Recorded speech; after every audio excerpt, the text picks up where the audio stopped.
Hello friends. आज की class में देखेंगे डीएलएड तृतीय सेमेस्टर विज्ञान विषय के लघुत्तरीय प्रश्नों को। पार्ट 1 हमने 40 क्वेश्चन तक करा दिए है। ये पार्ट 2 है। प्रश्न संख्या 41 से स्टार्ट करेंगे। जो भी आपको देखना है राजन सीरीज का प्लेलिस्ट मिल जाएगा, तो प्लेलिस्ट चेक कर लीजिएगा, डिस्क्रिप्शन में लिंक मिल जाएगा। नहीं तो आप लास्ट में जाएंगे वीडियो के एंड में, तो वहाँ पर भी जो है डिस्क्रिप्शन में लास्ट में मिल जाएगा। बाकी आप डिस्क्रिप्शन में चेक करके सारे वीडियो आप देख सकते हैं। सभी कंप्लीट राजन सीरीज का सभी विषय बना दिए गए हैं। आगे देखेंगे दोस्तों, प्रश्न संख्या 41। आवर्तकाल तथा आवृत्ति की परिभाषा करते हुए इनके संबंध बताइए। तो उत्तर है आवर्तकाल, हेडिंग है।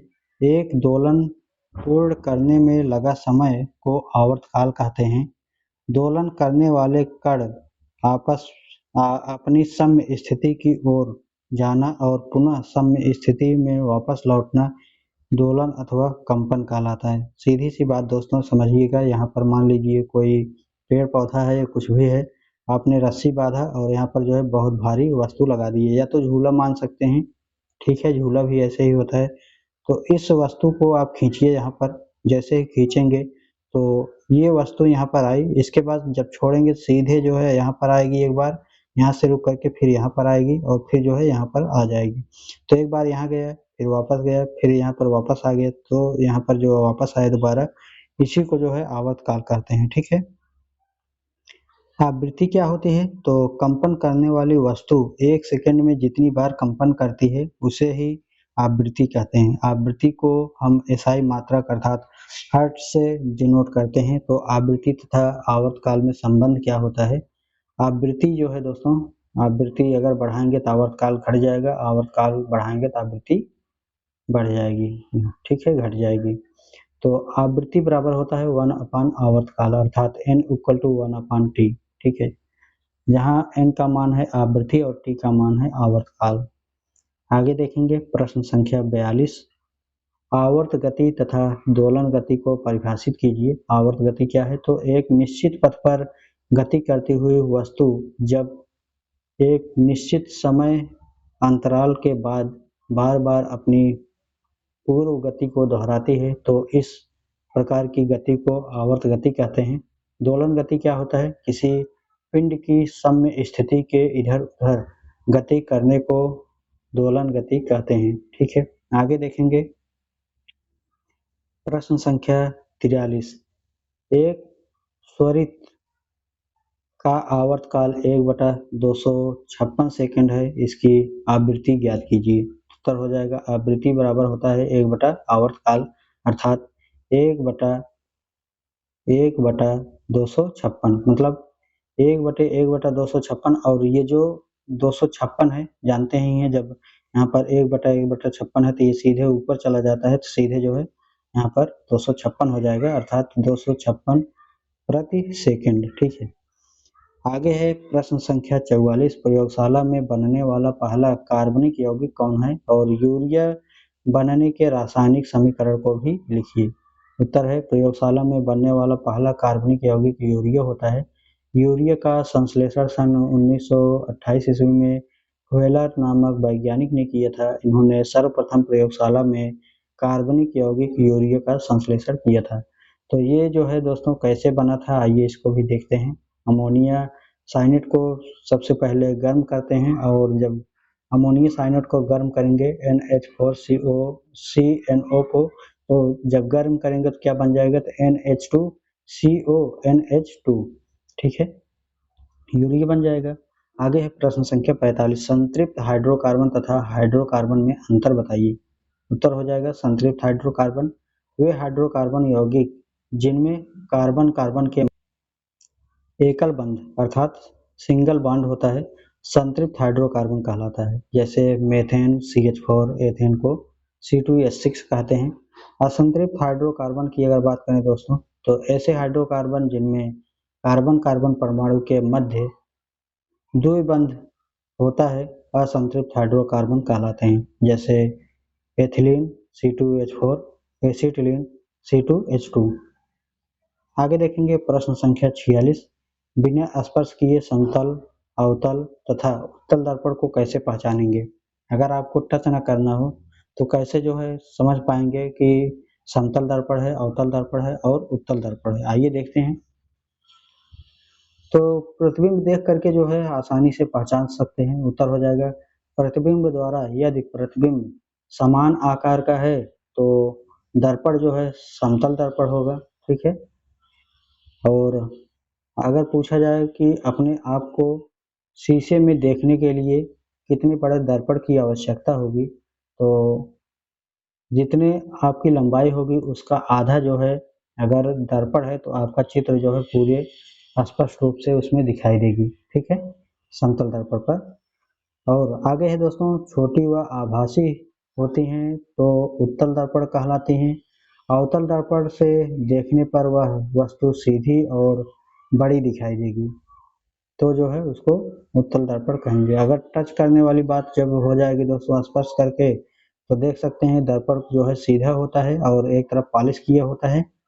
और जो अवतल दर्पण होता है दोस्तों, वो कुछ इस प्रकार से जो गोला है काट दिया जाता है और गोले के बाहरी भाग को जो है उठा हुए भाग को पॉलिश कर दिया जाता है, तो वहाँ पर अवतल दर्पण हो जाता है। उत्तल दर्पण जो है उसी भाग को अगर अंदर से पॉलिश कर दिया जाए, ठीक है, तो वहाँ पर जो है कौन सी दर्पण हो जाएगी, उत्तल दर्पण हो जाएगी। ठीक है, या तो आप इस प्रकार से पेंट कर सकते हैं, इसी प्रकार से।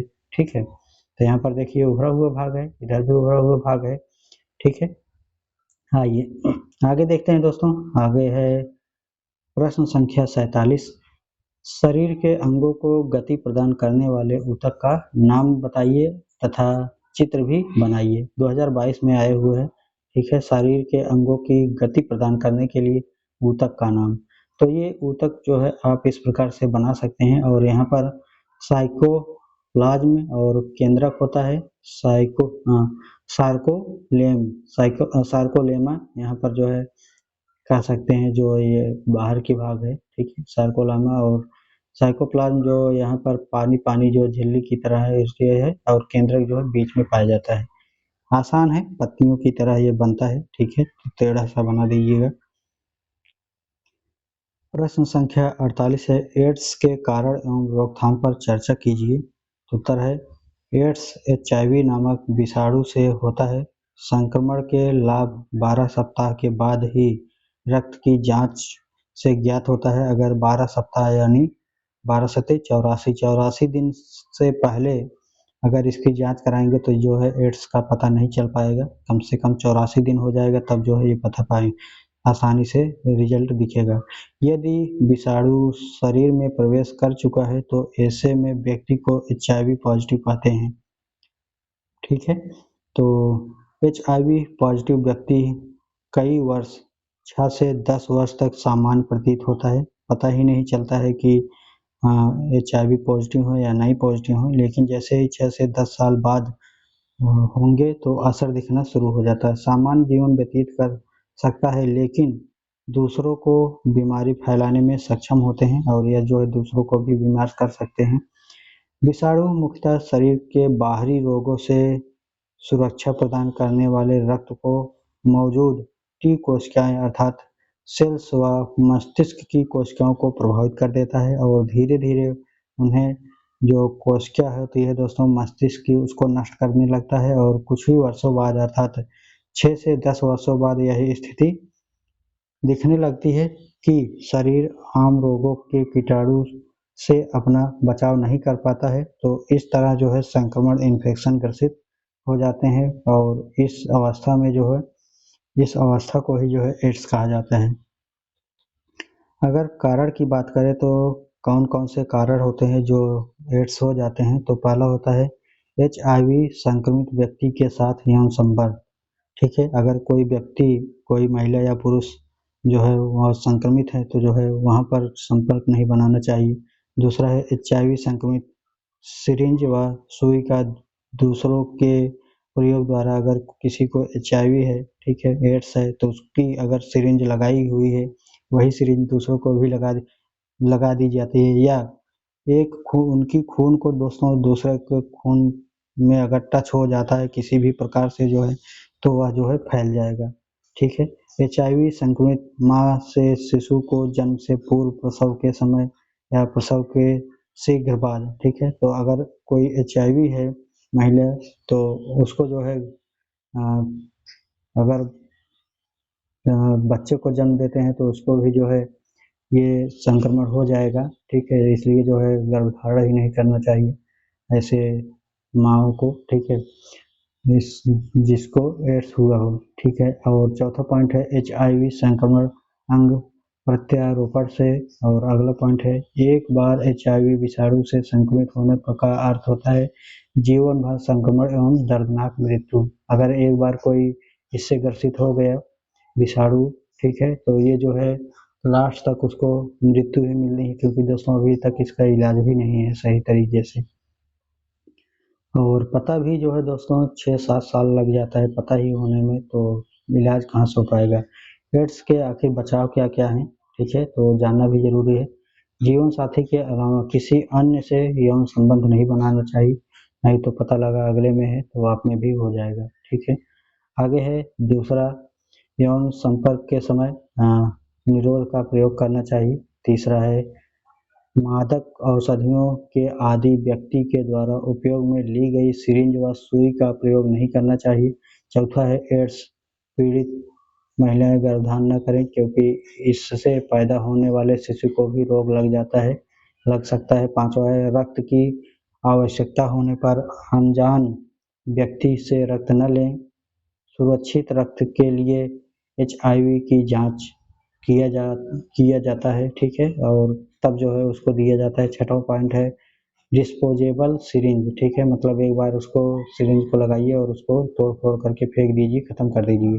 तथा अन्य चिकित्सीय उपकरणों का 20 मिनट पानी में उबालकर जीवाणु रहित करके ही उपयोग में लेने से जो है सुरक्षा हो सकती है, लेकिन सही बताएं तो उसको 20 मिनट उबालने के बजाय उसको तोड़ फोड़ करके फेंक देना ही सही रहेगा। दूसरे व्यक्ति का प्रयोग किया हुआ ब्लेड भी नहीं इस्तेमाल करना चाहिए, क्योंकि बात वही है, अगर कट गया है जिसको एड्स हुआ है, ठीक है, उस पत्ती से, और आपने भी उसी से किया, आपका भी कट गया, तो फिर उससे भी जो है हो जाएगा। प्रश्न संख्या 49 है जलीय पौधों के गुण उदाहरण दे करके स्पष्ट कीजिए, ठीक है। तो उत्तर हो जाएगा जलीय पौधे ऐसे पौधे होते हैं जो जलीय वातावरण, खारे पानी या मीठे पानी में रहने के लिए अनुकूलित हो गए हैं।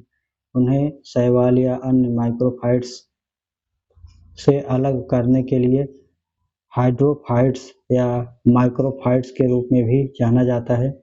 कुछ हरे पौधे हरे पीले छितरे हुए पत्ते वाले पौधे जल के नीचे उगते हैं, जैसे हाइड्रा हुआ, ये जो है जल के नीचे उगेंगे। कुछ फूले हुए तने तथा डंठलों वाले पौधे जल की सतह पर तैरते हुए मिलेंगे, जैसे जलकुंभी, इसकी पत्तियां जो है तैरते हुए मिलेंगे। इसके अलावा आप आप जो है परिचित हुए होंगे कमल से, ठीक है, कुमुदनी और सिंघाड़े के पौधे से, तो इसको भी जो है जिसका आधा भाग पानी में डूबा हुआ होता है और आधा सतह ऊपर उठा हुआ होता है। जलीय पौधे की जड़ें हल्की और पंखदार होती है, क्योंकि उन्हें पौधों को सहारा देने की आवश्यकता नहीं होती है। जलीय पौधों की जड़ें ऑक्सीजन लेने के लिए विशिष्ट होती हैं और अस्थायी रूप से जलमग्न जलीय पौधे पोषक तत्वों को अवशोषित करते हैं और पानी से सीधे गैसों का आदान प्रदान करते हैं। प्रश्न संख्या 50 है सुचालक तथा कुचालक पदार्थों में अंतर उदाहरण देकर के स्पष्ट कीजिए, और 2022 में ये प्रश्न आया हुआ है। उत्तर है सुचालक। सुचालक वे पदार्थ होते हैं जिनमें से विद्युत धारा बिना किसी विशेष प्रतिरोध के प्रवाहित हो सकती है, उन्हें सुचालक कहते हैं। सीधी सी बात है दोस्तों, सुचालक उसे कहेंगे जो विद्युत को एक तरफ से उसको मतलब टच किए जाए तो दूसरी तरफ विद्युत आसानी से पहुंच जाए, तो उसे जो है सुचालक कहेंगे। और एक तरफ से टच किया जाता है, दूसरी तरफ नहीं पहुंच पाता है करंट, तो वहां पर जो है कुचालक हो जाता है। जैसे आप सूखी लकड़ी को करंट से टच करेंगे तो कुछ नहीं होगा, लेकिन अगर वही हरा है, ठीक है, हरा पेड़ पौधा है, कोई और है, लोहे है जिसमें सुचालक होती है, अर्थात मतलब इसमें करंट आसानी से पास हो जा रही तो वह सुचालक है, नहीं हो रही तो कुचालक है। ठीक है। उदाहरण की अगर बात करें तो चांदी, कॉपर, एल्युमिनियम, ग्रेफाइट ये सभी जो है दोस्तों आसानी से जो है सुचालक हैं। अगर इसमें विद्युत पर टच कराएंगे तो जो है करंट मार देगा। यहाँ पर ग्रेफाइट दिया गया है दोस्तों। ग्रेफाइट जो हम पेंसिल से लिखते हैं, अगर उसको भी छाट दिया जाए दोनों तरफ से, एक तरफ करंट में छुड़ाया जाए तो जो है लाइट मार देगा उसमें, इसलिए उसको भी जो है सुचालक माना जाता है। कुचालक वे पदार्थ हैं जिनमें विद्युत धारा प्रवाह नहीं होते हैं, कुचालक पदार्थ कहलाते हैं, जैसे सूखी लकड़ी, प्लास्टिक, कांच, कागज आदि। प्रश्न संख्या 51 है, चंद्र ग्रहण को चित्र की सहायता से समझाइए। तो उत्तर हो जाएगा, चंद्र ग्रहण इस खगोलीय स्थिति को कहते हैं जब चंद्रमा पृथ्वी के पीठ ठीक पीछे उसकी परछाई में आ जाता है। तो ऐसा तभी हो सकता है जब सूर्य, पृथ्वी और चंद्रमा इस क्रम में लगभग एक सीध के रेखे में अवस्थित हों। इस ज्यामितीय प्रतिबिंब के कारण चंद्र ग्रहण केवल पूर्णिमा के दिन ही घटित हो सकता है और चंद्र ग्रहण इस प्रकार एवं अवधि चंद्र असंधियों के सापेक्ष चंद्रमा की स्थिति पर निर्भर करते हैं। चाँद के इस रूप को ब्लड मून भी कहा जाता है। चंद्र ग्रहण शुरू होने के बाद ये पहले काले और फिर धीरे धीरे सूर्य लाल रंग की तब्दील होने लगती है। किसी सूर्य ग्रहण के विपरीत जो कि पृथ्वी के एक अपेक्षित छोटे भाग से ही दिख पाता है, चंद्र ग्रहण को पृथ्वी की रात्रि पक्ष की किसी भी भाग से देखा जा सकता है। यहाँ चंद्रमा की छाया की लघुता के कारण सूर्य ग्रहण किसी भी स्थान से केवल कुछ मिनटों तक ही दिखता है। वही चंद्र ग्रहण की अवधि कुछ घंटे की होती है। इसके अतिरिक्त चंद्र ग्रहण को सूर्य के विपरीत आंखों के लिए बिना किसी विशेष सुरक्षा के देखा जा सकता है, क्योंकि चंद्र ग्रहण की उज्ज्वल पूर्ण चंद्र से भी कम होती है। अगर दोस्तों हम बात करें यहाँ पर जो है चंद्र ग्रहण की, तो चंद्र ग्रहण का कारण यही है दोस्तों कि चंद्रमा पर जो है सूर्य का प्रकाश नहीं पहुंच पाता है। अब पहुंचता क्यों नहीं है, क्योंकि उसके बीच में आ जाता है हमारा पृथ्वी। और आइए समझ लेते हैं, जो सूर्य है दोस्तों वो एक ही स्थान पर है, वो कहीं भी नाच वोच नहीं रहा है, घूम नहीं रहा है, अपने स्थान पर जल रहा है केवल। और पृथ्वी जो है सूर्य का चारों ओर चक्कर लगा रही, गोल गोल गोल गोल हम लोग सभी जो है सूर्य का चक्कर लगा रहे हैं। ठीक है। अब जो है सूर्य का चक्कर पृथ्वी लगा रही है और पृथ्वी जो है दोस्तों ये पृथ्वी है और पृथ्वी का भी चक्कर जो है चंद्रमा लगा रही है। ठीक है। सूर्य का चक्कर तो लगा ही रही है और साथ में जो है ये चक्कर लगा रही पृथ्वी का। अब जो है सूर्य चमक रहा है दोस्तों और पृथ्वी पर पड़ रहा है और चंद्रमा सूर्य अगर पृथ्वी जो है सामने आ जा रहा है तो जो है ये प्रकाश जो है सूर्य पर पृथ्वी पर तो पड़ेगा ही, लेकिन चंद्रमा पर अगर ये सामने है तो चंद्रमा पर भी पड़ेगा। ठीक है। और यही चंद्रमा अगर इस तरफ आया है पृथ्वी के तो यहाँ पर भी जो पड़ेगा, लेकिन यही जो है पृथ्वी चंद्रमा जो है पृथ्वी के सीधे पीछे आ गया। तो अब यहाँ पर देखिए, यहाँ पर जो है चंद्रमा है, ये पृथ्वी है और ये सूर्य है। सूर्य का प्रकाश सीधे चलता है, मुड़ता तो है नहीं। तो यहाँ पर जो है दोस्तों छाया बन रहा है। ठीक है। चंद्रमा पर कोई भी प्रकाश नहीं पहुंच रहा है सूर्य का, तो इसलिए जो है वहाँ पर चंद्र ग्रहण होता है। आप अच्छे से समझ पाए होंगे। ठीक है, जो लिखा गया है इतना ज़्यादा विस्तृत में। प्रश्न संख्या 52 है, जलीय जंतुओं में अनुकूलन पर टिप्पणी लिखें। तो उत्तर हो जाएगा, जलीय जंतुओं में अनुकूलन आकृति, आकार, रंग, रूप, संरचना, आवास संबंधित लक्षणों में ऐसा परिवर्तन जो सजीव को विशेष पर्यावरण में सफलतापूर्वक जीवित रहने में सहायक होते हैं, अनुकूलन कहलाते हैं। जलीय वातावरण में रहते हुए या रहने हेतु शरीर को सुरक्षा की आवश्यकता होती है। जलीय जंतु मछली के शरीर पर जलरोधी शल्क पाए जाते हैं, जिसमें श्वसन के लिए विशेष रचनाएं जल क्लोम अर्थात गलफड़ा होती है। तैरने के लिए इसका शरीर धारा रेखी तथा चपटे पंख के होते हैं। मछलियों में आँखों की सुरक्षा हेतु लेमेशक पटल पाया जाता है जिससे मछलियाँ तैरती हैं। आगे बात करेंगे, प्रश्न संख्या 53 है, स्थलीय जंतुओं में अनुकूलन कैसा होता है, समझाइए। उत्तर है, स्थलीय जंतुओं में अनुकूलन, स्थलीय जंतु जैसे गाय, बिल्ली में प्रचलन के लिए बेलनाकार 4 पाद होते हैं अर्थात पैर होते हैं। आगे है, वायु को शरीर में ग्रहण करने हेतु विकसित श्वसन तंत्र पाया जाता है। रेगिस्तान में चलने के लिए ऊँटों में गद्दीदार पैर तथा भोजन के लिए कुहड़ पाया जाता है जिसमें वसा संग्रहण होता है ताकि जो है वह बहुत दिनों तक जीवित रह सकें।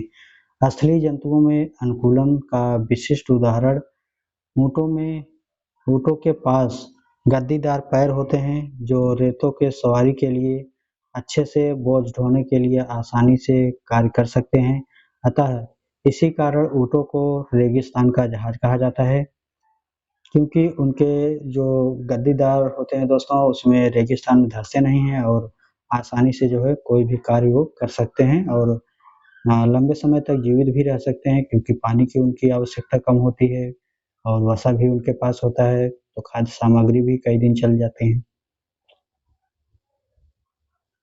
प्रश्न संख्या 54 है, गोलीय दर्पण कितने प्रकार का होता है, उत्तल दर्पण तथा अवतल दर्पण की फोकस दूरी कैसे होती है। तो गोलीय दर्पण के प्रकार, गोलीय दर्पण 2 प्रकार का होता है, पहला है उत्तल दर्पण, दूसरा है अवतल दर्पण।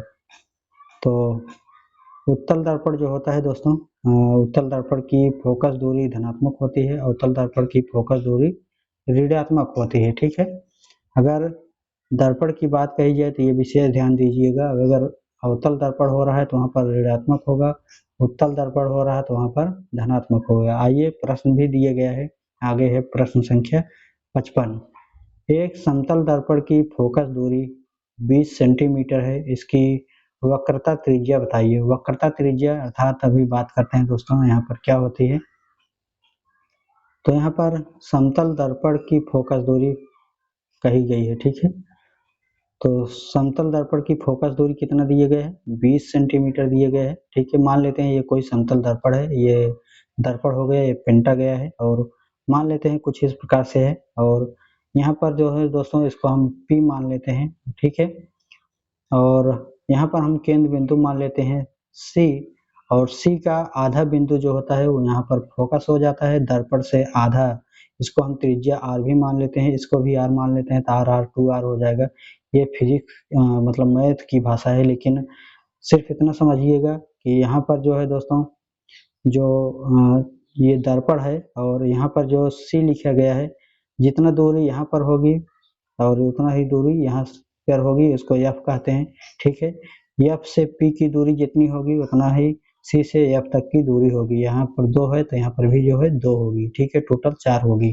तो यही जो है कहा गया है एक समतल दर्पण की फोकस दूरी 20 सेंटीमीटर है, इसकी वक्रता त्रिज्या बताइए। वक्रता त्रिज्या, ठीक है, त्रिज्या मतलब क्या होता है, आर ही तो होता है, अर्थात जो C है केंद्र बिंदु यहाँ से यहाँ तक जो है 20 मीटर दिया गया है। ठीक है, 20 मीटर दिया गया है, अब इसका आधा कितना हो जाएगा, तो R इसका 10 ही 10 तो होगा। अगर यहाँ पर 10 इधर कर दीजिए, इतना दूर 10 और इतना दूर 10, ठीक है, दोनों को मिला देंगे तो C तक आ जाएगा और दर्पण जो है P तक होता ही है। ठीक है, तो यहाँ पर जब 20 सेंटीमीटर दिए गए फोकस दूरी, उसको F बराबर R/2 करेंगे तो 20 बटा और R का मान 20/2, यहाँ पर जो किसका मान दिए गए हैं, यहाँ पर फोकस दूरी दिए गए हैं ना, फोकस का डबल ही तो जो है यहाँ पर होगा C का मान, क्योंकि त्रिज्या 2 बार जोड़ेंगे तभी होगा। तो यहाँ पर जो दिए गया है दोस्तों वह दिया गया है फोकस का आधा दिए गया है अर्थात त्रिज्या दिए गया है। त्रिज्या कितना दिया गया है, 20 दिया गया है। वक्रता केंद्र पूछा गया है समतल दर्पण से, तो ये C है, ये F है, F का मान जो है दिया गया है 20 सेंटीमीटर, हमको चाहिए C तक, तो इसको हम डबल कर देंगे तो ये आ जाएगा 40 सेंटीमीटर। ठीक है, तो यही जो है 20 × 40 अर्थात 40 आया है। आगे है प्रश्न संख्या 56, प्रौद्योगिकी किसे कहते हैं, तो उत्तर हो जाएगा विज्ञान के नियमों तथा सिद्धांतों के अनुप्रयोग से मानव हित में संसाधनों का निर्माण ही प्रौद्योगिकी कहलाता है। आज प्रौद्योगिकी की ही देन है कि कंप्यूटर द्वारा इंटरनेट के माध्यम से घर बैठे देश विदेश खबरों को हम चंद मिनटों में जान लेते हैं। यह बात कही जाती है कि विज्ञान के प्रौद्योगिकी तथा वैज्ञानिकी ने विज्ञान की विकास किया है। ठीक है, आगे देखेंगे प्रश्न संख्या 57। विज्ञान और प्रौद्योगिकी का लाभ एवं हानियाँ बताइए। क्या लाभ है क्या हानि है विज्ञान की, आइए देखते हैं। उत्तर है विज्ञान और प्रौद्योगिकी के लाभ। विज्ञान और प्रौद्योगिकी का लाभ इस प्रकार है। पहला है कृषि के क्षेत्र में। वर्तमान समय में जैसे जैसे जनसंख्या में वृद्धि हो रही है वैसे वैसे कृषि व्यवस्था पर दबाव बढ़ रहा है, जिसके कारण खाद्यान्न की समस्या हेतु एक विशेष प्रकार की चुनौतियों के रूप में खड़ी हुई है। किंतु कृषि के क्षेत्र में वैज्ञानिक आविष्कारों और जैसे ट्रैक्टर, अच्छे प्रकार के हल, कीटनाशक आदि का प्रयोग से कृषि उपज में पर्याप्त वृद्धि हुई है। ईंधन की अगर बात करें तो पहले के लोग ईंधन हेतु पेड़ की सूखी पत्तियों, गोबर से तैयार उपले कोयला तथा मिट्टी के तेल पर निर्भर रहते थे, परंतु आज विज्ञान ही एक प्रौद्योगिकी की मदद से पेट्रोल, डीजल, खाना पकाने की गैस और एलपीजी जैसे ईंधन का बड़े पैमाने पर उत्पादन हो रहा है। इससे श्रम तथा समय दोनों की बचत हो जा रही है। पहले क्या होता था, ज़्यादा टाइम की नहीं है दोस्तों, अभी लगभग 8 से 10 साल पीछे जाइए तो वहाँ पर जो है मिट्टी का तेल मिलता था, उसी पर खाना बनना, उसी पर जो है लैंप जला करके पढ़ना, लाइट की सुविधा ना होना। ठीक है, जैसे जैसे ये प्रौद्योगिकी आया, विज्ञान आया, लाइट घरों घरों में हो गई। ठीक है, एलईडी बल्ब आ गया। पहले 10 रुपए का जो आता था रेड कलर का जलता था, फ्यूज हो जाता था, लेकिन अब जो है सालों साल चल रहे हैं। तो विज्ञान की ही देन है सभी प्रौद्योगिकी। आगे है तीसरा पॉइंट चिकित्सा। चिकित्सा के क्षेत्र में भी बहुत तीव्र गति से विकास हुआ है। जैसे हैजा, मियादी बुखार के सफल इलाज के लिए नई औषधियों की खोज हुई है और इसका पर्याप्त उत्पादन भी हो रहा है। अल्ट्रासाउंड, एक्सरे, एंडोस्कोपी आदि के प्रयोग के द्वारा जो है शरीर के अंदरूनी बीमारियों, मतलब जो शरीर के अंदर का भाग है, उसको पता लगाया जा सकता है और उसको जो है इलाज किया जा सकता है। और आगे है जनसंचार। आज जनसंचार का सबसे बड़ा साधन मोबाइल हो गया है और इसके आविष्कार की अगर बात करें दोस्तों तो ये देश के प्रगति में चार चांद लगाने के लिए है।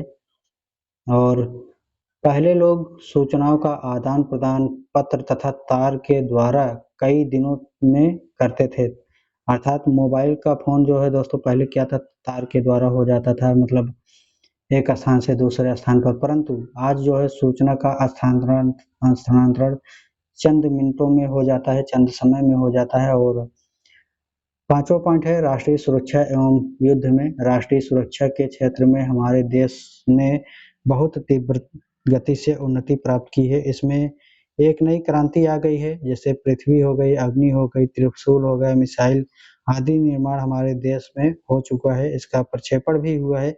मिसाइलों का प्रयोग दूसरे देश के द्वारा आक्रमण होने पर उनके युद्ध शस्त्रों को नष्ट करने में होता है।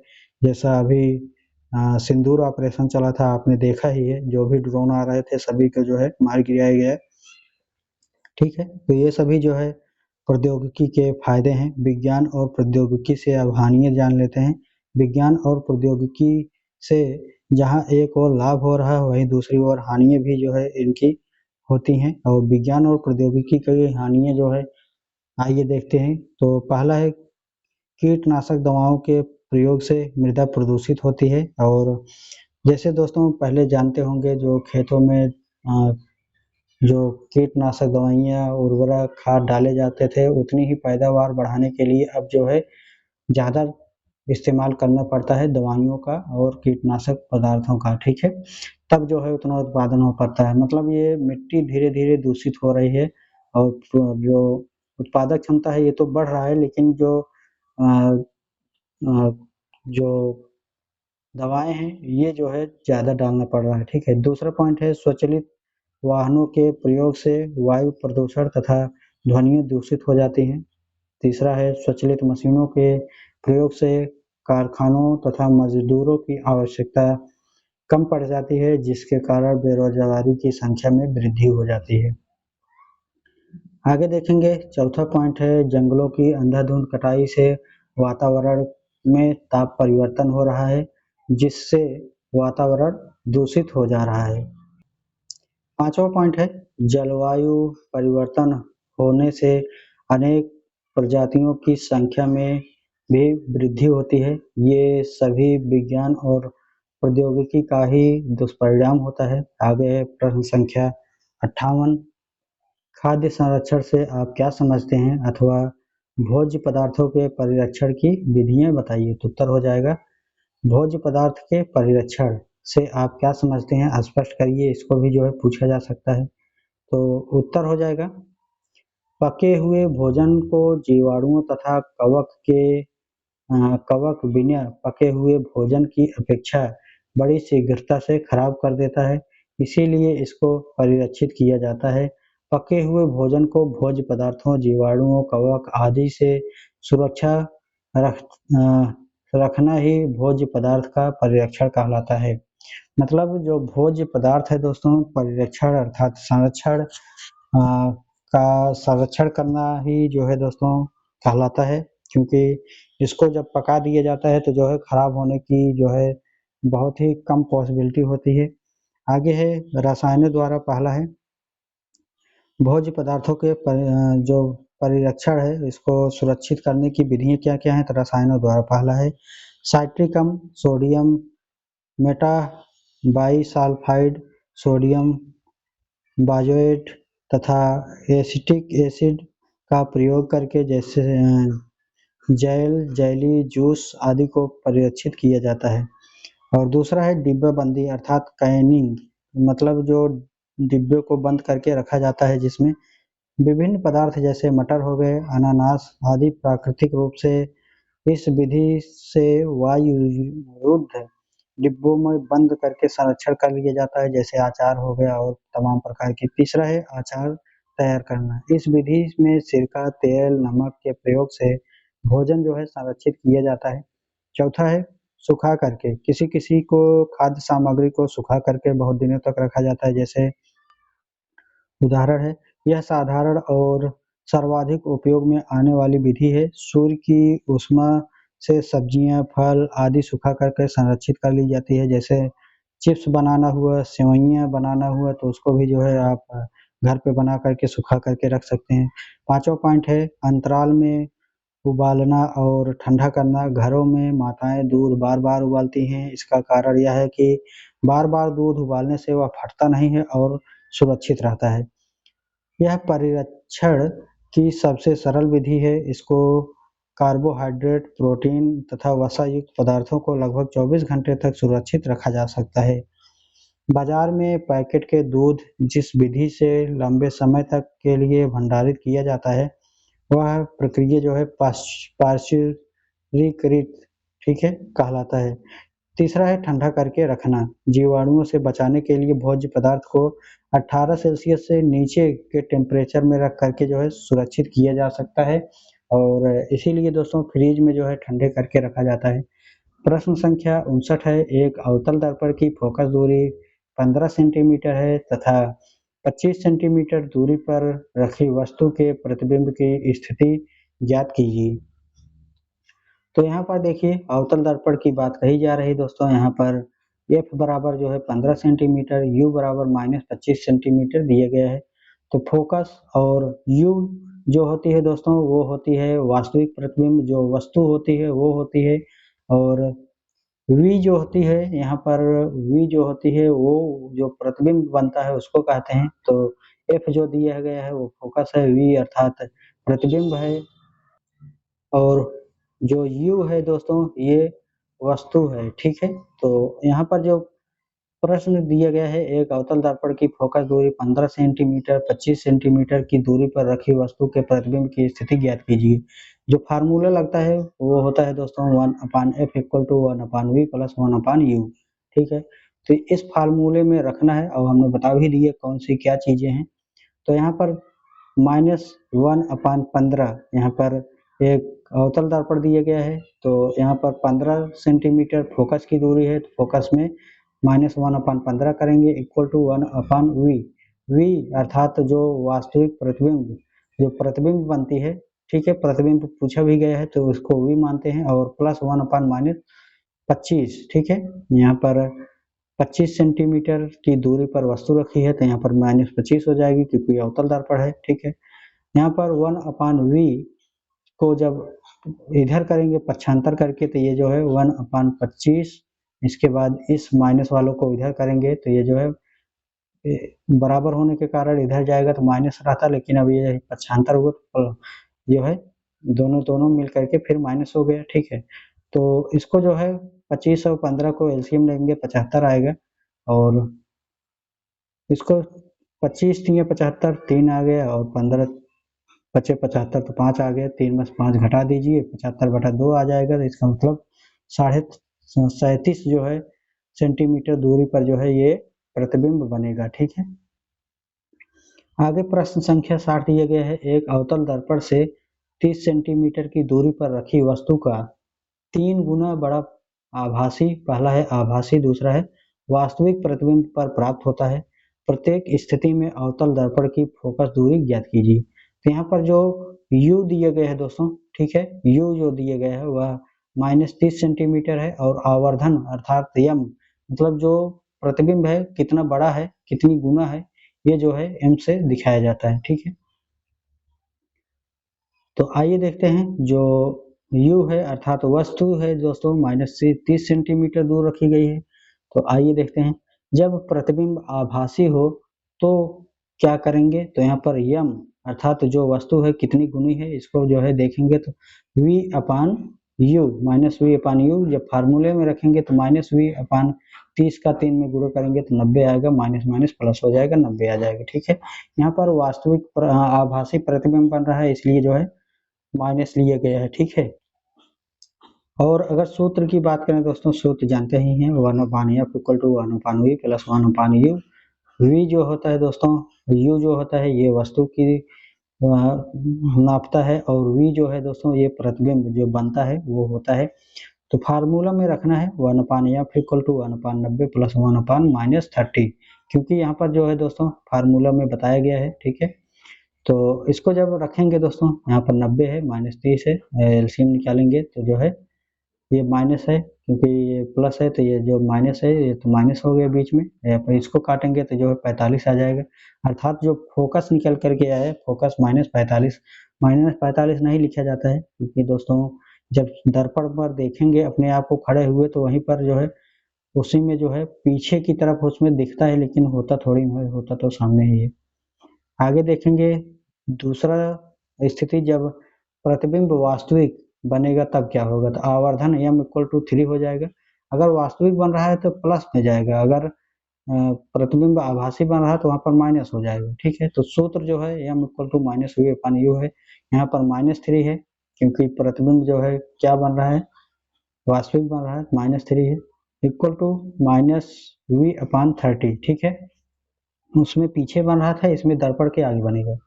v इक्वल टू -90 है, ठीक है, जब इसको गुणा करेंगे 30 या 90 और प्लस, और यहाँ पर जो है माइनस माइनस प्लस हो जाएगा, ठीक है, यहाँ पर भी है, यहाँ पर भी है, तो ये माइनस माइनस माइनस हो जाएगा, क्योंकि यहाँ पर माइनस है, यहाँ पर भी माइनस है, तो दोनों प्लस हो जाएंगे, ठीक है। अब आगे देखेंगे, यहाँ पर -90 सेंटीमीटर, और इसके बाद फार्मूला जो रखना है, formula 1/f equal to 1/v plus 1/u से 1/f इक्वल टू -90, इसके बाद जो वस्तु है उसको 30 रखेंगे, क्योंकि हमारा जो फोकस जो प्रतिबिंब बन रहा था वो -90 स्थान पर बन रहा था, ठीक है। इसको सोल्व करिए तो आ जाएगा -22.5 सेंटीमीटर, ठीक है। अब आगे देखेंगे प्रश्न संख्या 61, वन संरक्षण एवं वन्य जीव संरक्षण के दो उपाय लिखिए। तो पहला है वन संरक्षण के उपाय, पहला है वन वृक्षों की कटाई तथा नए पेड़ लगाने की दर लगभग समान हो जाती है। दूसरा है नियोजित व असंवैधानिक रूप से वृक्षों की कटाई को रोकने के लिए कानून बना करके कड़ाई से पालन किया जाए।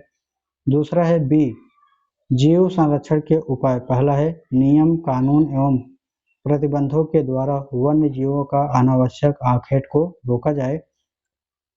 दूसरा है वन्य जीवों के प्राकृतिक आवासों को उनके लिए अनुकूल बनाया जाए। आगे है प्रश्न संख्या 62। प्रतिध्वनि किसे कहते हैं? किसी बड़े खाली हॉल के एक कोने से यदि हम कोई ध्वनि उत्पन्न करें तब वह ध्वनि हमें कई बार सुनाई दे सकती है।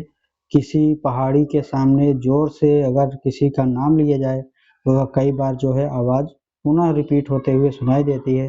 अतः ध्वनि की तरंगों के परिवर्तन द्वारा ही उत्पन्न होते हैं। ध्वनि की पुनरावृत्ति को ही प्रतिध्वनि कहते हैं। प्रश्न संख्या 63 है। हाइड्रोकार्बन यौगिक क्या है? यह कितने प्रकार का होता है? 2023-24 का आया हुआ प्रश्न है। तो उत्तर हो जाएगा केवल कार्बन तथा हाइड्रोजन तत्वों के परस्पर संयोग से बने यौगिक हाइड्रोकार्बन कहलाते हैं। हाइड्रोकार्बन दो प्रकार के होते हैं। पहला है संतृप्त हाइड्रोकार्बन, दूसरा है असंतृप्त हाइड्रोकार्बन। अब आइए देखते हैं वे हाइड्रोकार्बन जिसमें कार्बन की चारों संयोजकताएं एकल संयोजक बंधों द्वारा पूर्ण रूप से संतुष्ट होती हैं तो संतृप्त हाइड्रोकार्बन कहलाते हैं। और जिन हाइड्रोकार्बन में कम से कम दो कार्बन परमाणु एक दूसरे से युग्म बंध या त्रिक बंध द्वारा जुड़े होते हैं असंतृप्त हाइड्रोकार्बन कहलाते हैं। प्रश्न संख्या 64 है। मधुमेह के रोगियों को अपनी जीवन शैली में क्या बदलाव करना चाहिए? तो उत्तर हो जाएगा पहला है इसमें मधुमेह हेडिंग डाल करके मधुमेह के रोगियों को अपने खान पान तथा जीवन शैली में जो है परिवर्तन करना चाहिए।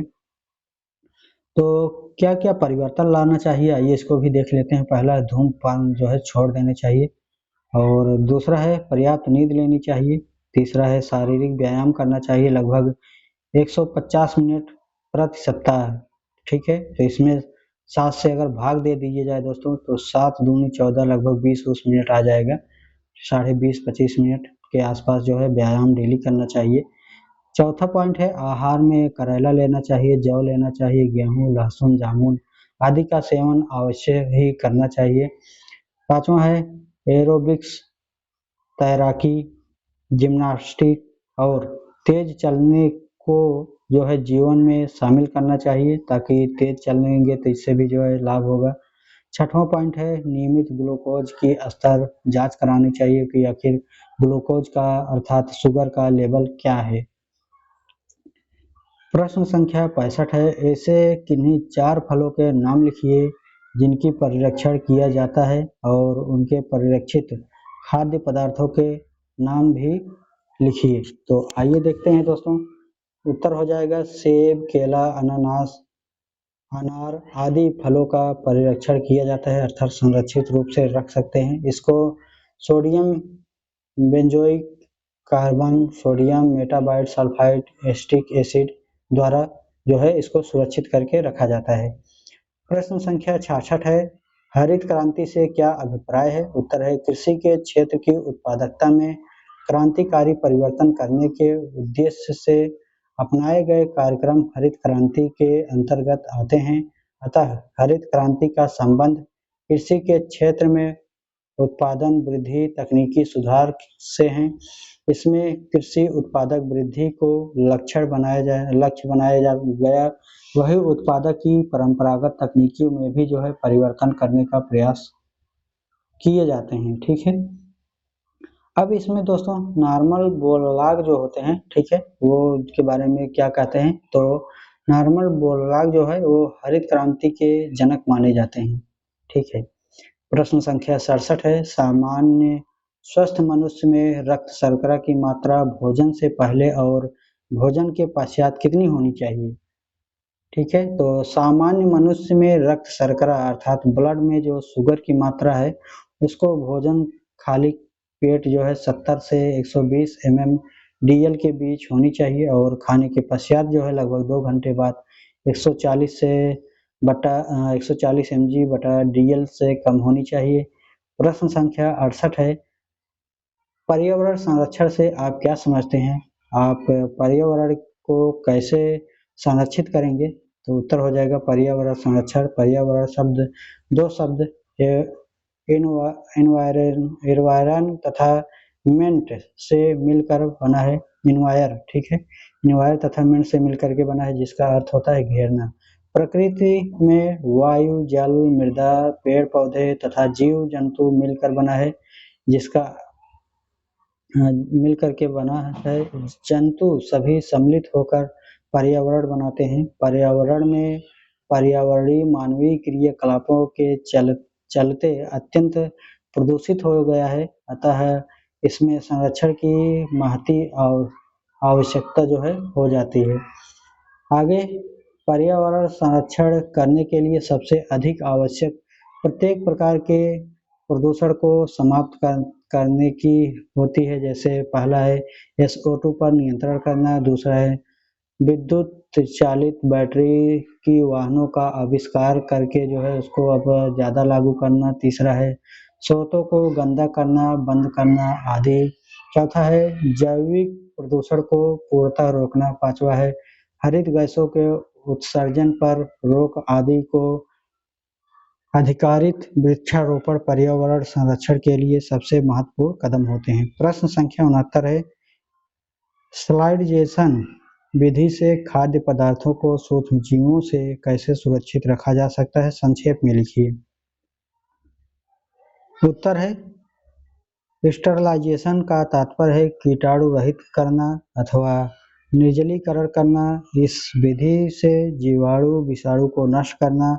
यह एक ऐसी प्रक्रिया है जो प्रभावपूर्ण तरीके से संक्रमणकारी तरीके कवक, जीवाणु, विषाणु को भोज्य पदार्थ, औषधियों तथा जैविक संवर्धन के माध्यम से नष्ट कर देती है। ऊष्मा रसायन विकिरण उच्च ताप अथवा छापने हेतु होता है। कीटाणुओं के शोधन की दो विधियां होती हैं, पहला है भौतिक, दूसरा है रासायनिक। ऊष्मा के द्वारा छानकर विकिरण द्वारा आदि रसायनों, एथिलीन ऑक्साइड, ओजोन आदि का प्रयोग करके। प्रश्न संख्या 70 है, अभिसारी एवं अपसारी लेंस में क्या अंतर है, सचित्र संक्षेप में समझाइए। तो आइए जानते हैं दोस्तों अभिसारी क्या होता है और अपसारी लेंस क्या होता है।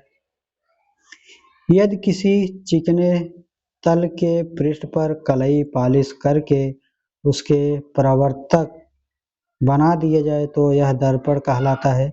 यदि समतल कांच की स्लेट अर्थात प्लेट की एक ओर कलई कर दिया जाए तो वह समतल दर्पण हो जाता है। जैसे इस प्रकार से है, इस प्रकार प्रिंट कर दीजिए, ठीक है। तो समतल दर्पण जिसमें आप चेहरा को देखते हैं वह जो है समतल दर्पण होता है दोस्तों, और उसको जो है समझ सकते हैं, ठीक है।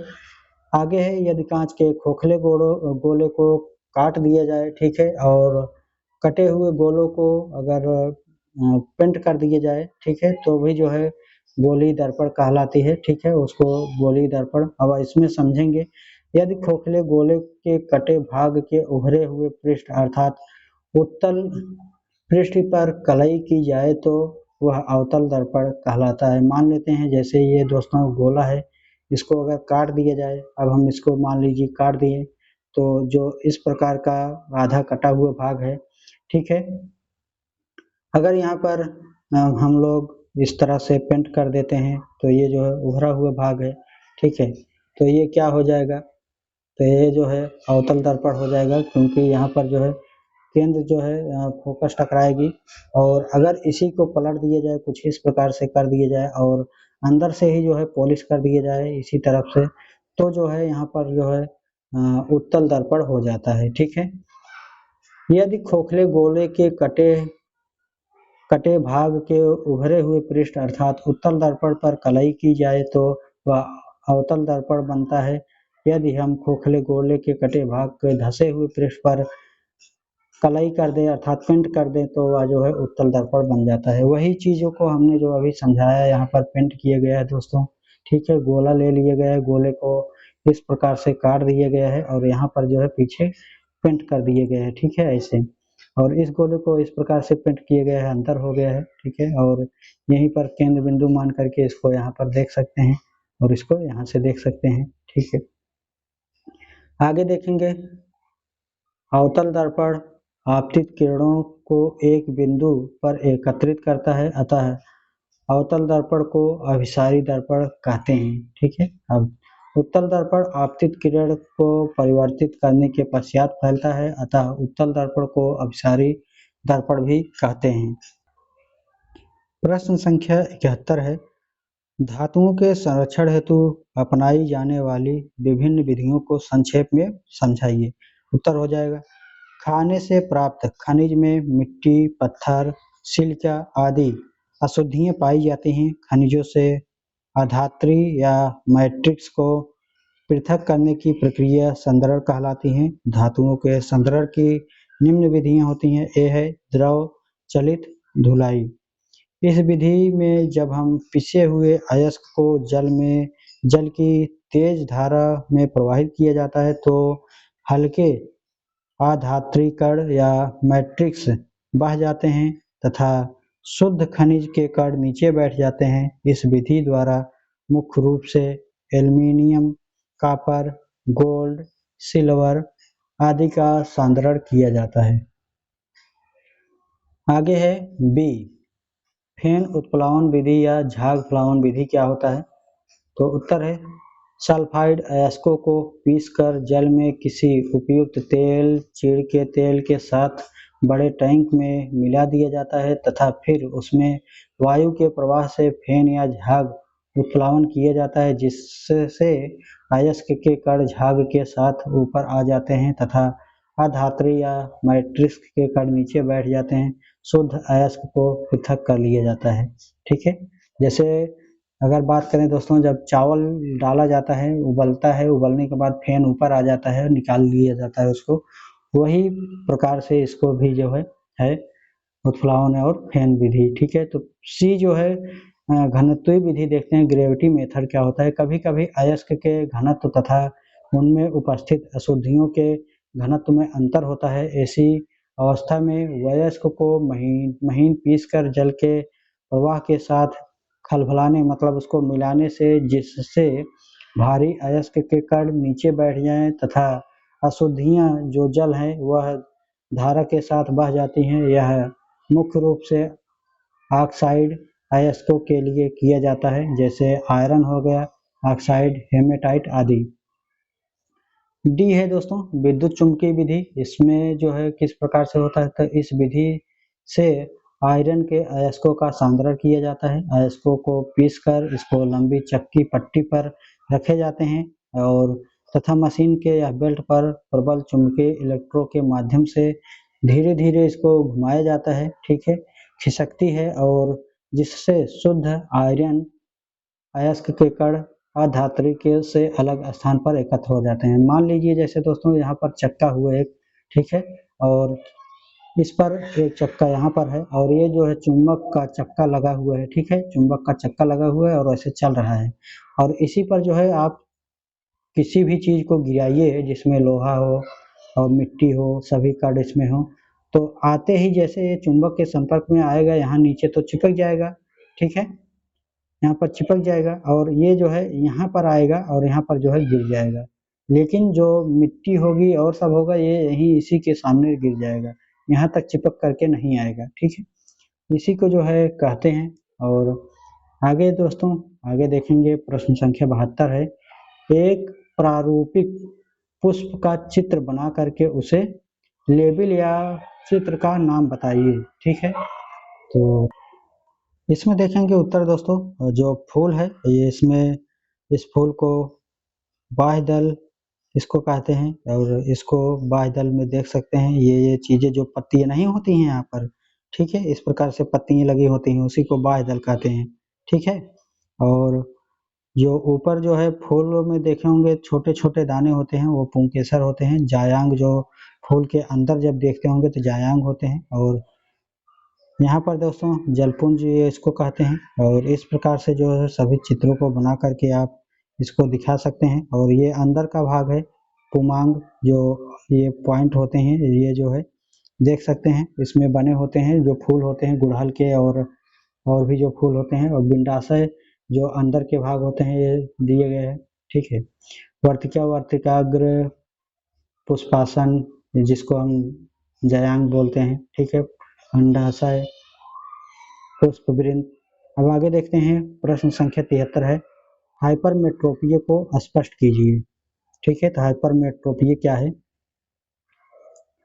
हाइपरमेट्रोपीय को स्पष्ट कीजिए। उत्तर है हाइपरमेट्रोपीय। यदि मनुष्य दूर की वस्तुओं को स्पष्ट रूप से देख सकता है तो परंतु पास की वस्तुओं को स्पष्ट नहीं देख सकता, तो इस दोष को दूरदृष्टि दोष कहते हैं। मतलब दोष जिसमें दोष लगा है वो चीजें स्पष्ट दिखाएंगी, जिसमें दोष नहीं लगा है वो स्पष्ट नहीं दिखाएंगी। जैसे अगर दूर दृष्टि दोष बोला जा रहा है तो दूर की चीजें स्पष्ट दिखाई जाएंगी, दिखेंगी, लेकिन नजदीक की चीजें स्पष्ट नहीं दिखेंगी। लेकिन अगर निकट दृष्टि दोष बोला जा रहा है तो निकट की चीजें स्पष्ट दिखाई देंगी, लेकिन दूर की चीजें स्पष्ट नहीं दिखाई देंगी। कारण देखते हैं दोस्तों। यह दोष जो है निम्नलिखित में से किसी एक कारण हो सकता है। पहला है नेत्र लेंस में रेटिना तक की दूरी कम हो जाए, अर्थात नेत्र के गोले की बाल की लंबाई जो है कम हो जाती है, तो इस कारण हो सकता है। दूसरा है लेंस पतला हो जाए जिसके कारण फोकस की दूरी बढ़ जाती है।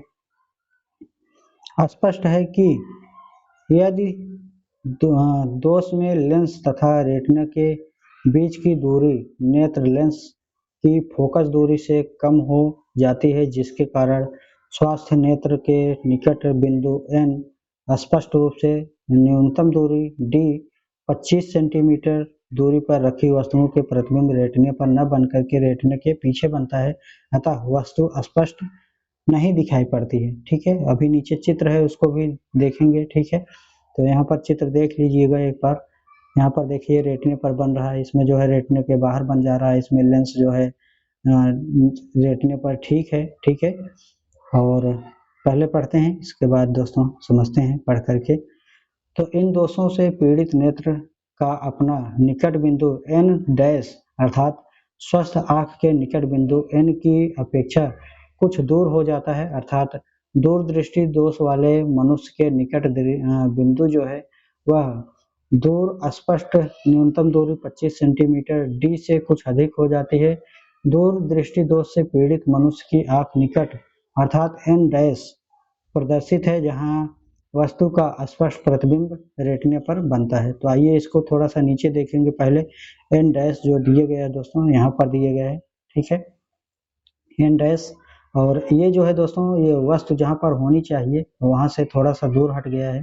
ठीक है, अब जो है दूर हटने पर जो है ये जो है दर्पण पर रेटिना पर बन रहा है प्रतिबिंब, और यही जो है रेटिना के पहले बन जा रहा था, रेटिना के बाद बन जा रहा था 25 सेंटीमीटर दूरी पर रखते हुए वस्तु को, तो ये जो है निकट दृष्टि दोष हो जाते हैं। ठीक है, आगे है दोष का निवारण क्या हो सकता है। तो इस दोष में नेत्र लेंस की फोकस दूरी बढ़ जाती है, जिसमें नेत्र लेंस कम अभिसारी हो जाता है। इस दोष को दूर करने के लिए एक लेंस का प्रयुक्त करना चाहिए जिससे यह अधिक अभिसारी हो जाए। अतः इस दोष के निवारण के लिए उच्च फोकस दूरी का उत्तर लेंस प्रयुक्त किया जाता है।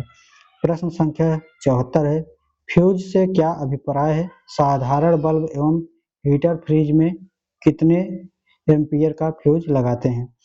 ठीक है, तो आइए देखते हैं जो फ्यूज होता है क्या होता है।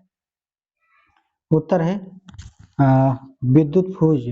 फ्यूज एक ऐसी युक्ति है जिसको किसी विद्युत के परिपथ में लगी हुई एक अधिक विद्युत युक्तियों से बहने वाली धारा का मान अधिकतम धारा की सीमा से अधिक होने पर उन युक्तियों की सुरक्षा के लिए प्रयुक्त किया जाता है। ये युक्तियां प्रायः विद्युत, पंखा, रेफ्रिजरेटर, टेलीविजन, रेडियो आदि में किया जाता है।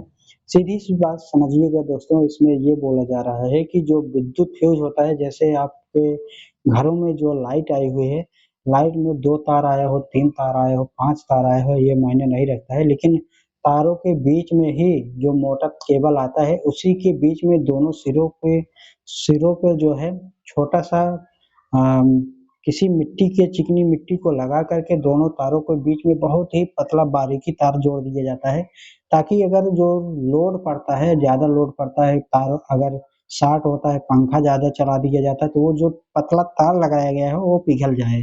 अब वो पिघल जाता है दोस्तों तो लाइट कट जाएगी, लाइट कट जाएगी तो आपका जो टीवी, पंखा, रेफ्रिजरेटर है वो जो है आसानी से बच जाएगा। ठीक है, तो इसी को इसमें लिखा गया है, अपने विचार से अपने भाषा को इसमें व्यक्त कीजिएगा आसानी से। आइए देखते हैं संरचना क्या है। यह एक छोटा पतला तार होता है जिसे उच्च प्रतिरोधक तथा कम गलनांक वाले पदार्थों से बनाया जाता है। उदाहरण के लिए टिन व शीशे की मिश्र धातु होती है। प्रायः फ्यूज एफ पोर्सिलेन होल्डर के दो टर्मिनलों T1 T2 के बीच कसा रहता है। यह होल्डर को पोर्सिलेन की एक केसिंग में लगा दिया जाता है जिसे परिपथ के गर्म तार के साथ श्रेणी क्रम में लगाया जाता है। ठीक है, तो यहाँ पर देखिए जो फ्यूज है दोस्तों, हमने वही बताया था। यहाँ पर एक तार आपके घर से आया कनेक्शन, एक तार का, एक तार इसमें चला गया। अब यही जो है देखिए यहाँ पर पतला तार जोड़ दिया गया है फ्यूज, एक टर्मिनल इसमें लाइट आया है, इसमें भी लाइट आया है। अब इन दोनों के बीच में इसको जोड़ दिया जाएगा। ये पतला तार है, जैसे ही लाइट तेज आएगी या बहुत ही ज़्यादा हाई पावर रहेगी या ज़्यादा लोड दे रहे हैं, ठीक है, इस पे तो यही जो है फ्यूज जो है जल जाएगी। जब जल जाएगी तो कट जाएगा, लाइट कट जाएगी तो कोई भी जो है उपकरण जलेगा नहीं। ठीक है, फ्यूज का उपयोग जब किसी कारणवश जैसे वोल्टेज का उतार चढ़ाव के कारण या परिपथ में कहीं पर लघु परिपथ शॉर्ट सर्किट हो जाने के कारण किसी विद्युत परिपथ में उनमें अधिकतम निर्धारित सीमा से अधिक धारा बहती है तो फ्यूज की तार इतना अधिक गर्म हो जाता है कि वह पिघल जाता है। बल्ब तथा फ्रिज के लिए 5 एम्पीयर तथा हीटर के लिए 15 एम्पीयर से कम का फ्यूज तार लगाना चाहिए जिससे वह गल सके। ठीक है, आगे है प्रश्न संख्या 75। उक्त रक्तचाप बीमारी क्या है, इसके क्या कारण है, लिखिए। तो उत्तर हो जाएगा रक्तचाप हृदय के संकुचन सिस्टोल के दौरान निलय संकुचित होते हैं और रक्त को बलपूर्वक धमनियों में प्रवाहित करते समय ये धमनियों के रक्त को शरीर में ले जाती है और धमनियों में बहता हुआ रक्त लचीली दीवारों पर दबाव डालता है। इसी को जो है रक्त दाब कहते हैं। ठीक है, निलयों के संकुचन के समय रक्त दाब ज़्यादा ऊपर होता है, इसे सिस्टोली दाब या प्रकुंचन दाब कहते हैं। जब निलयों के शिथिलन होता है तब यह दाब घट जाता है। इस कम दाब को डायस्टोली दाब या अनुशिथिलन दाब कहते हैं। आराम की अवस्था में एक वयस्क के हृदय का दाब 120/80 mmHg होता है, अर्थात प्रकुंचन दाब के पारे के 120 मिली स्तंभ द्वारा बने दाब तथा अनुशिथिल दाब के पारे के 80 mm स्तंभ द्वारा बने दाब के बराबर होता है।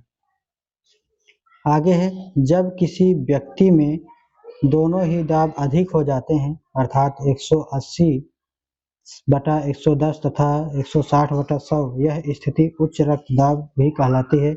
इसे नियम संयम व्यायाम या सही भोजन तथा औषधियों से नियंत्रण में रखा जाता है। आगे है प्रश्न संख्या 76। प्रश्न संख्या 76 है यांत्रिक तरंगों का आवृत्ति के अनुसार वर्गीकरण कीजिए। तो उत्तर हो जाएगा माध्यम के कणों के कंपन से तरंग उत्पन्न होती हैं। इन तरंगों को यांत्रिक तरंग कहते हैं। यांत्रिक तरंगे दो प्रकार की होती हैं, पहला है अनुप्रस्थ तरंगे, दूसरा है अंधेर तरंगे।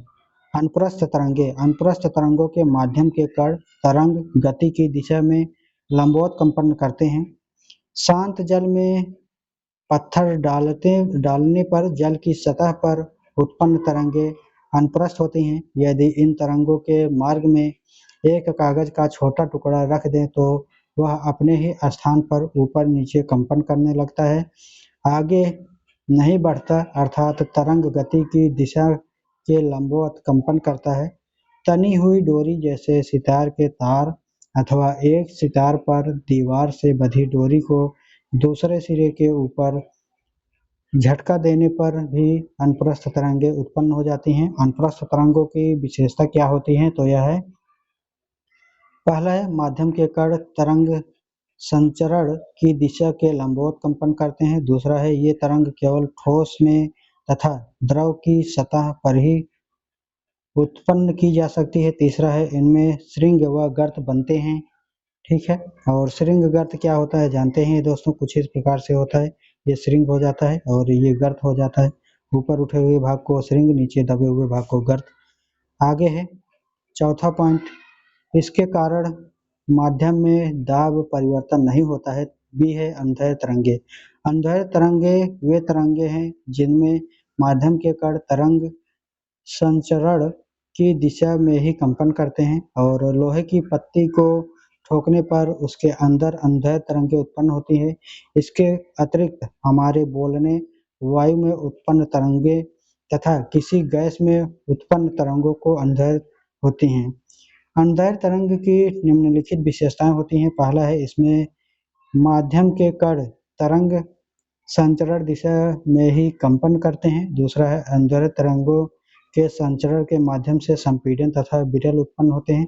तीसरा है, ये तरंग ठोस, द्रव, गैस तीनों ही में उत्पन्न की जा सकती है, परंतु किसी गैस में या वायु में केवल अंधेर तरंगें ही उत्पन्न होती हैं। आगे है चौथा पॉइंट, इन तरंगों के कारण माध्यम में दाब परिवर्तित होता है। और प्रश्न संख्या 77 है, न्यूटन के गति विषयक तीनों नियमों को लिखिए। आइए इसको उत्तर दे। उत्तर है न्यूटन का गति विषयक का प्रथम नियम, यदि कोई वस्तु विरामावस्था में है तो वह विरामावस्था में ही रहेगी और एक समान गति में है तो वह एक सरल रेखी के समान ही गति करती रहेगी। जब तक उस पर कोई बल न लगाया जाए और उसको न रोका जाए तो वह रुकेगी नहीं। ठीक है।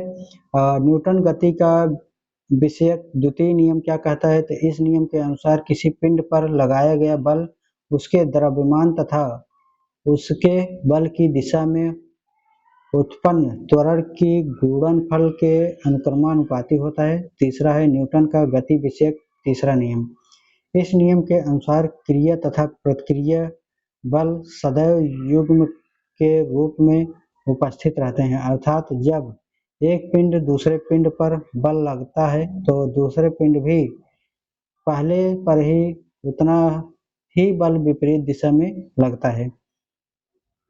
प्रश्न संख्या 78 है, पंक्तियों के कार्य क्या हैं, लिखिए। तो पंक्तियों के कार्य हेडिंग डाल करके पहला है प्रकाश संश्लेषण, इसमें पत्तियां जो है भोजन बनाती हैं प्रकाश के माध्यम से। दूसरा है श्वसन, इसमें भोजन का ऑक्सीकरण होने से ऊर्जा उत्पन्न होती है। तीसरा है वाष्पोत्सर्जन, इस प्रक्रिया में पौधे का आवश्यकता से अधिक पानी पत्तियों की सतह से वाष्प के रूप में वाष्पित होती हैं। चौथा है भोज्य पदार्थों का संचय, पत्तियों का कार्य भोजन निर्माण करना तथा उनका संचय करना होता है। पांचवा है कायिक जनन, कुछ पत्तियों में जैसे अजूबे की पत्ती द्वारा कायिक जनन होता है। आगे है दोस्तों, आगे है अगला प्रश्न, प्रश्न संख्या 79, प्राकृतिक संपदा क्या है, इसके संरक्षण के उपाय को लिखिए। तो उत्तर हो जाएगा प्राकृतिक संपदा। ठीक है, तो इसमें जो है प्राकृतिक संसाधन वे प्राकृतिक पदार्थ हैं जो अपने अपसारित मूल प्राकृतिक रूप से मूल्यवान माने जाते हैं। एक प्राकृतिक संसाधन का मूल्य इस बात पर निर्भर करता है कि कितना पदार्थ उपलब्ध है और उसकी मांग कितनी है। पहला है नवीकरणीय संसाधन, दूसरा है अनवीकरणीय संसाधन। उपाय की अगर बात करें तो प्राकृतिक संपदा हमारी पूंजी जिसकी लाभकारी कार्यों में सुनियोजित ढंग से उपयोग होना चाहिए। इसके लिए पहले हमें किसी देश या प्रदेश के संसाधनों की जानकारी होनी चाहिए। फिर यह ध्यान रखना चाहिए कि विभिन्न संसाधन परंपरावलंबी तथा परस्पर प्रभावोत्पादन होते हैं, अतः एक का अगर ह्रास होता है या नाश हो तो उसका कुप्रभाव पूरे आर्थिक चक्र पर पड़ता है। जो संसाधन तथा प्राकृतिक संपदा सीमित होती है उसे अंधाधुंध समाप्त करना जो है अदूरदर्शिता सीमित परिणाम वाली संपदा कोयला, पेट्रोलियम आदि होते हैं। यहाँ पर पहला है मृदा संरक्षण, दूसरा है वनस्पति संरक्षण, तीसरा है जीव जंतुओं का संरक्षण, चौथा है जल संरक्षण, पांचवा है वायु संरक्षण। आगे है प्रश्न संख्या 80 प्रतिजैविक दवाएं किसे कहते हैं, इनका क्या उपयोग है। प्रतिजैविक दवाएं, उत्तर है प्रतिजैविक एक पदार्थ या यौगिक है जो जीवाणुओं को मार डालता है और उसके विकास को रोकता है। प्रतिजैविक रोगाणुरोधी यौगिक का व्यापक समूह होता है जिसका उपयोग कवक, प्रोटोजोआ सहित सूक्ष्मदर्शी द्वारा देखे जाने वाली जीवाणुओं के कारण हुए संक्रमण के इलाज के लिए होता है। औषधीय रसायन विज्ञान की प्रगति के साथ साथ अब अधिकतर एंटीबायोटिक्स सिंथेटिक ही है, जिन्हें प्रकृति में पाए जाने वाले मूल यौगिक से रासायनिक रूप में रोज संशोधित किया जाता है, जैसा कि बीटा लैक्टस जिसमें पेनिसिलियम सिकाला सैपोनिस और कार्बापेनेक्स के कवक द्वारा आधारित पेनिसिलिन शामिल होता है। आगे है उपयोग, अगर बात करें तो ऐसा उपयोग, ठीक है। एनेस्थेटिक दवाओं का उपयोग मुख्य रूप से शल्य चिकित्सा के दौरान अंगों के चेतना शून्य करने के लिए किया जाता है। चेतना शून्य मतलब दोस्तों शून्य करने के लिए, ताकि जहाँ पर इंजेक्शन लगा दिया जाएगा इसका दवा असर, तो वहाँ तक शून्य हो जाएगा, कुछ भी करेंगे असर नहीं होगा। 81 है सूक्ष्म जीवों की उपयोगिता। तो इसको दोस्तों 81 को जो है हम नेक्स्ट वीडियो में पढ़ेंगे, लॉन्ग वीडियो हो रहा है। मिलते हैं नेक्स्ट वीडियो में, तब तक के लिए वीडियो को शेयर कर दीजिएगा, पहली बार आए चैनल को सब्सक्राइब कर लीजिएगा।